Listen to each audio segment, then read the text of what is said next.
Life moves pretty fast. You don't stop and look around once in a while, you could miss it. So this buffalo is terrible at golf. I know what you're thinking. Jason. That's not a buffalo. That is a bison. All right. I grew up 15 miles away from a place called Buffalo Rock that had a bunch of these guys in it. And we called them buffalo. So that's what I call them. It's sort of like, I don't know why we have to change names of things, like Pluto's a planet. Now it's not a planet. I don't know. Either way, it's sort of like a woolly mammoth version of a cow, right? And it's an American icon. And there are a lot fewer of them now than there used to be.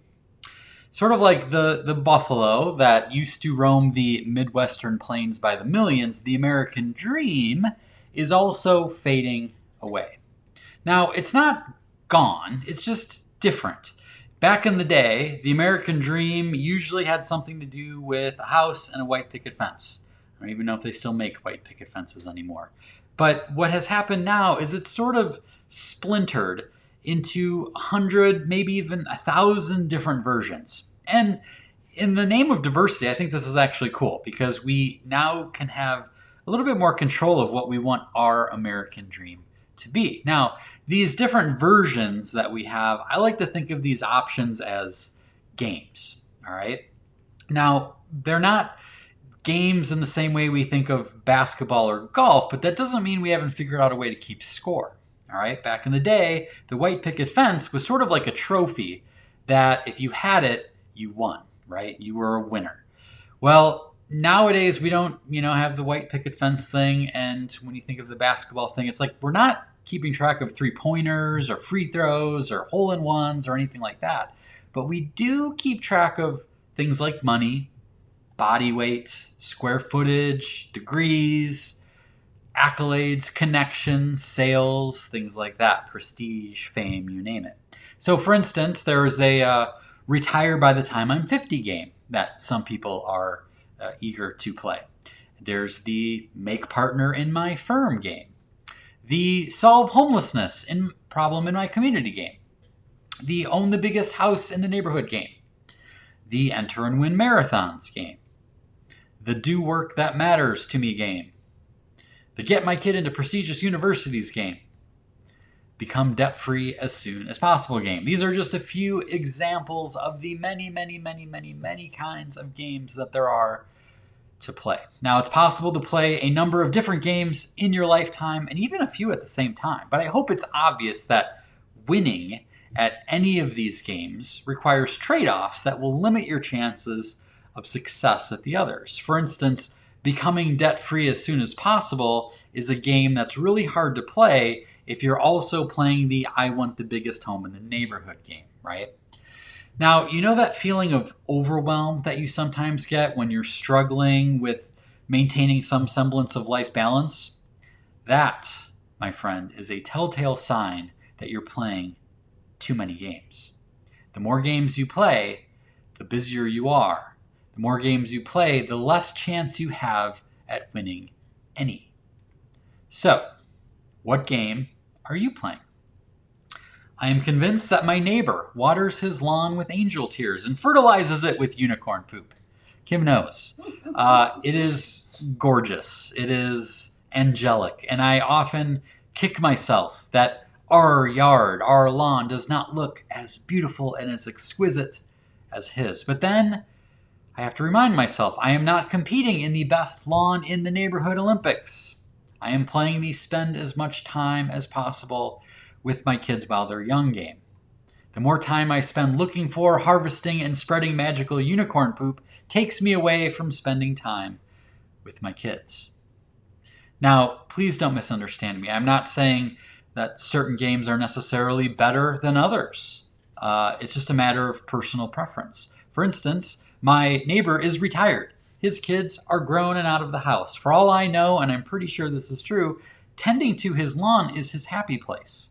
I know many gardeners who just love to be out in nature and love to be tinkering and tweaking with their garden. Perfectly fine, right? So when it comes to this idea of the American dream, the real American dream has always been about taking advantage of freedom to make a life for yourself in the pursuit of happiness. Now, right now, we're in the middle of some pretty turbulent times. Believe it or not, that's good news, because we've been shaken awake. We've been able to look and notice some of the games we've been playing, maybe games that we didn't ever want to be playing in the first place. And the other thing that big upheavals like this does is it opens up new opportunities that weren't there before. If you're not noticing the new opportunities you have in front of you that weren't there 4 months ago, you're not paying attention. All right. So what's the prescription?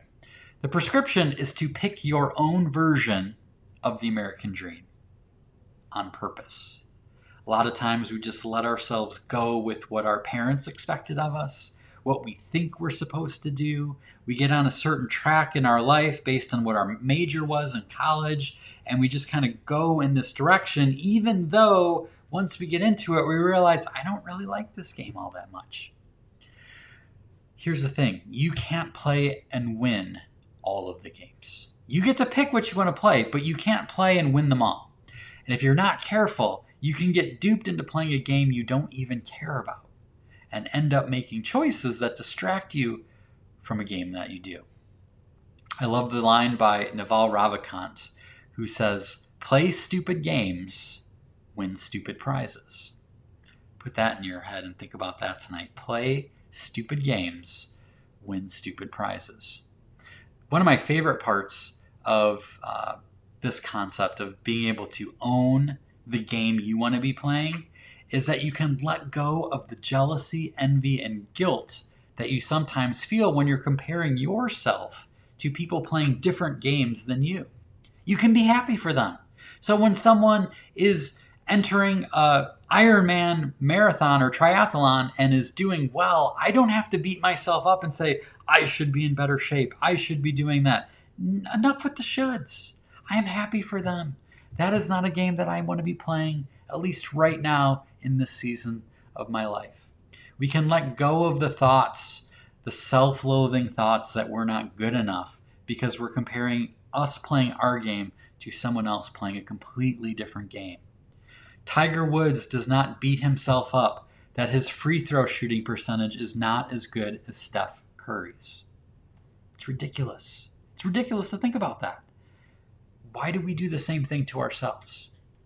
So I got to tell you, I got to be totally honest. I'm getting blown out in the games that are being played by some of my family, friends, and peers. You might be too. But the game that matters to me, I'm leading the league. So this Buffalo, he doesn't give a flip about his golf swing. He's playing a different game. So there's 2 lessons here I want to leave you with. The first one, get really clear on the game that you're playing. And 2, don't beat yourself up for being in last place in a game you're not.